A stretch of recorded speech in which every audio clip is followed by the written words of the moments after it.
വളരെ വിശേഷപ്പെട്ട ഒരു ദിവസമാണ് ധനുമാസത്തിലെ തിരുവാതിര.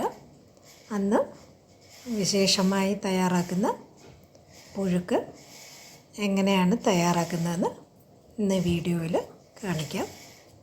അതിനായിട്ട് 6 തരം കിഴങ്ങ് വർഗ്ഗങ്ങളും ഒരു ഏത്തക്കയുമാണ് എടുത്തിരിക്കുന്നത്. പുഴുക്കൾ തയ്യാറാക്കാനായിട്ട് പ്രത്യേകിച്ച് നമുക്ക് ഫിക്സഡ് ആയിട്ടുള്ള അളവല്ല.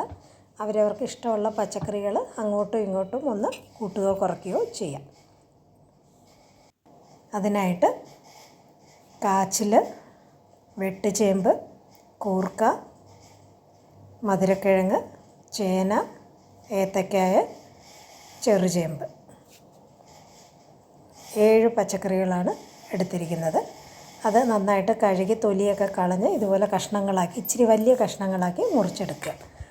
എളുപ്പത്തിന് കുക്കറിലാണ് ഇന്ന് വേവിച്ച് കാണിക്കുന്നത്. അല്ല, തുറന്ന് പാത്രത്തിൽ തന്നെ ഇതേ രീതിയിൽ കഷ്ണങ്ങളിട്ട് നമുക്ക് ഓരോന്നായിട്ട് വേവിച്ചെടുക്കാം. കൂടുതൽ വേവുള്ള കഷ്ണങ്ങൾ അങ്ങനെ തുറന്ന പാത്രത്തിലാണെങ്കിൽ ആദ്യം ചേർക്കുക, കുറഞ്ഞ് വേവുള്ളത് ഏറ്റവും അവസാനം ചേർക്കുക. ഇപ്പോൾ കുക്കറിൽ വേവിക്കുമ്പം ആദ്യം ചേനയും ചെറുചേമ്പും വെട്ടുചേമ്പുമാണ് ഞാൻ ആദ്യം വേവിക്കാനായിട്ട് ഇട്ടിരിക്കുന്നത്. കഷ്ണങ്ങൾ മുങ്ങുന്ന രീതിയിൽ വെള്ളം ഒഴിച്ച് 2 മുതൽ 3 വിസിൽ വരെ വേവിച്ചെടുക്കുക. ഓരോ സ്ഥലത്ത് കിട്ടുന്ന ചേനയും കാച്ചിലിൻ്റെയൊക്കെ വേവ് ശകലം വ്യത്യാസം വരും. ഇപ്പോൾ കൂടുതൽ വേവാണെങ്കിൽ അത് പ്രത്യേകം വേവിക്കുക.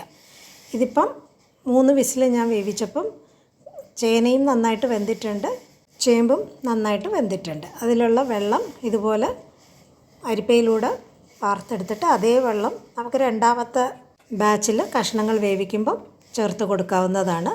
ഇപ്പോൾ രണ്ടാമത് ഏത്തക്കയും കാച്ചിലും മധുരക്കിഴങ്ങുമാണ് ചേർത്തിരിക്കുന്നത്. അതിലും കഷ്ണം മുങ്ങുന്ന രീതിയിൽ വെള്ളം ഒഴിച്ച് വേവിച്ചെടുക്കുക.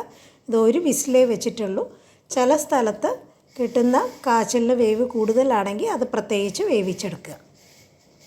ഇതിലേക്ക് മഞ്ഞൾപ്പൊടി ചേർത്ത് ആവശ്യത്തിന് ഇനി വെള്ളം ചേർക്കുമ്പോൾ തിളച്ച വെള്ളം ചൂടോടെ ചേർക്കുക. ഗ്രേവി എത്രയാണോ വേണ്ടത് അതനുസരിച്ച് വെള്ളം ചേർക്കുക. ഈ സമയത്ത് തേങ്ങയും ചെറുജീരകവും ചുമന്ന മുളകും പച്ചമുളകും കൂടെ ചേർത്ത് ഇതുപോലെ ഒന്ന് ചതച്ചെടുക്കാം. മുളക് അവരവരുടെ എരിവിനാവശ്യമുള്ളത് ചേർക്കുക.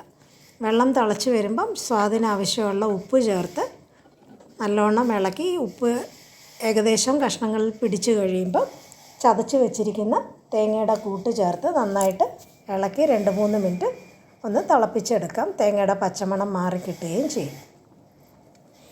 ഇത് കിഴങ്ങ് വർഗ്ഗങ്ങളായതുകൊണ്ട് തണുക്കുമ്പം ഒത്തിരി ചാറ് ഇല്ലാണ്ട് കുറുകി വരും. അതുകൊണ്ട് ആവശ്യത്തിനുള്ള ചാറ് എപ്പോഴും കറിയിൽ വെച്ചിട്ട് വേണം നമ്മൾ തയ്യാറാക്കാനായിട്ട്. എല്ലാം കിഴങ്ങ് വർഗ്ഗങ്ങളായതുകൊണ്ട് തണുക്കും തോറും കുറുകി വരും.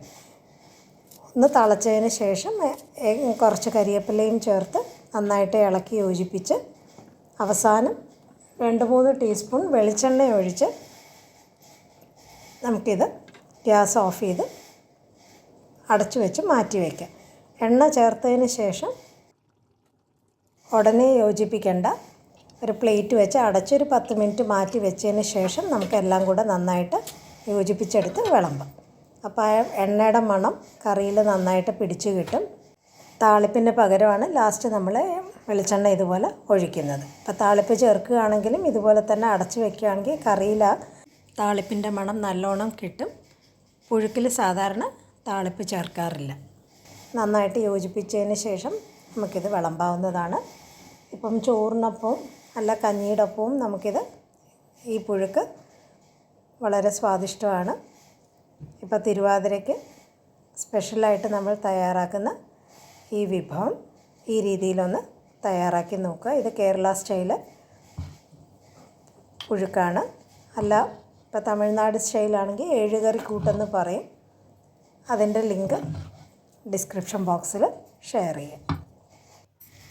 എല്ലാവരും ഈ രീതിയിൽ എളുപ്പത്തിൽ കുക്കറിൽ ഇപ്രാവശ്യം തിരുവാതിര പുഴുക്ക് തയ്യാറാക്കി നോക്കുക.